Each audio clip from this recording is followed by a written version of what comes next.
ഇന്ന് നമ്മൾ പെരിന്തൽമണ്ണയിലെ club dine restaurant ഭയങ്കര അടിപൊളി ആംബിയൻസും 10 രൂപ മുതൽ ചായയും കടിയും പിന്നെ പെരിന്തൽമണ്ണയിലെ ഏറ്റവും ബെസ്റ്റ് ആയിട്ടുള്ള ബ്ലോഗർ ബാസിം പ്ലേറ്റിൻ്റെ ഫുഷും. പെരിന്തൽമണ്ണയിൽ നമ്മുടെ നെഹദിന്റെ പുതിയ റെസ്റ്റോറന്റ് വന്നിട്ട് കേട്ടോ. നമ്മളെ പെരിന്തൽമണ്ണയിൽ തലശ്ശേരി സ്നാക്സിന്റെ വെറൈറ്റി ആയിട്ട് സാധനങ്ങൾ ചായക്കട ഈ ഒരു ആംബിയൻസിൽ കിട്ടും. നെഹദി കുഴിമന്തിക്കാരെ സബ് ആയിട്ടുള്ള ഒരു പുതിയ സംരംഭം. തക്കാരച്ചോറ് കിട്ടേണ്ട സ്ഥലമുണ്ട് പെരിന്തൽമണ്ണ ബൈപ്പാസിൽ. നെഹദിക്കാരെ പുതിയൊരു കട ഉണ്ട്, ക്ലബ് ഡൈനർ ഉണ്ട്, എല്ലാം കൊണ്ടും. പക്ഷെ ഒരു കൊല്ലം അത് തയ്ച്ച് നടത്താൻ പറ്റിയിട്ടില്ല. എന്തുകൊണ്ടായിരിക്കും?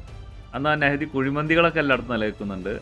അവർ തുടങ്ങിയ ഏറ്റവും അടിപൊളിയായിരുന്നു, ഒന്നും പറയാല്ല. അത്രയും സൂപ്പറായിരുന്നു. ആംബിയൻസ് ആയാലും സീറ്റിംഗ് ആണെങ്കിലും AC നോൺ AC എല്ലാം ഉണ്ടായിരുന്നു. എന്നിട്ട് പോലും അവരത് പൂട്ടേണ്ടി വന്നു. അണ്ടർ മെയിൻ്റനൻസ് എന്ന് എഴുതിയിട്ട് ഏകദേശം ഇപ്പോൾ 6 മാസം കഴിഞ്ഞു. തുറന്നിട്ടില്ല, പൂട്ടിക്കിടക്കുകയാണ്. ഞാനൊരു വീഡിയോ ഒരിക്കൽ അതിനെക്കുറിച്ച് ചെയ്തിരുന്നു. അപ്പോൾ ഇത്തരം റെസ്റ്റോറൻറ്റുകൾ മൾട്ടി കുഷൻ എന്തുകൊണ്ടാണ് ഏറ്റവും കൂടുതൽ പരാജയപ്പെടുന്നത്? Multi cushion റെസ്റ്റോറൻറ്റ്സാണ്. അങ്ങനെയാണ് അതിൻ്റെ കളി.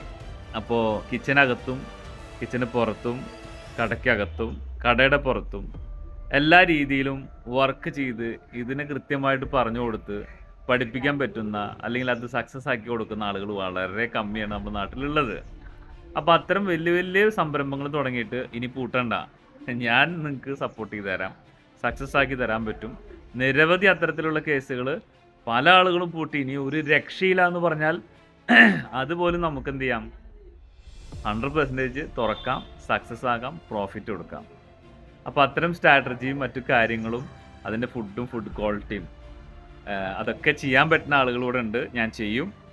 അപ്പോൾ അത്തരം ആളുകൾ വളരെ ഇന്ത്യയിൽ തന്നെ ആകെ 1, 2, 3 പേരുള്ളൂ. കാരണം നല്ല ഭക്ഷണം കൊടുക്കണം എന്ന് എല്ലാവർക്കും പറയാൻ പറ്റും. ഈ നല്ല ഭക്ഷണം എന്താണ് ഏതാണ് എന്നുള്ളത് ആരും പറയാറില്ല, അല്ലെങ്കിൽ അതിൻ്റെ ഡെഫിനിഷൻ എന്താണെന്നുള്ളത്. അപ്പോൾ എന്തായാലും കാര്യങ്ങൾ കാണാൻ മനസ്സിലാക്കുക. നിങ്ങളുടെ നാട്ടിലും ഇതുപോലെ വല്ല കടകളൊക്കെ പൂട്ടാനായിട്ടോ അല്ലെങ്കിൽ നിങ്ങളെ ഫ്രണ്ട്സുകളൊക്കെ നടത്തിയിട്ട് പ്രോഫിറ്റ് ഇല്ലാതൊക്കെ ഇരിക്കുകയാണെങ്കിലേ ആ ഈഗോ ഒക്കെ കളഞ്ഞ് ബന്ധപ്പെട്ടോ, നമുക്കത് അടിപൊളി സംരംഭമാക്കി മാറ്റാം.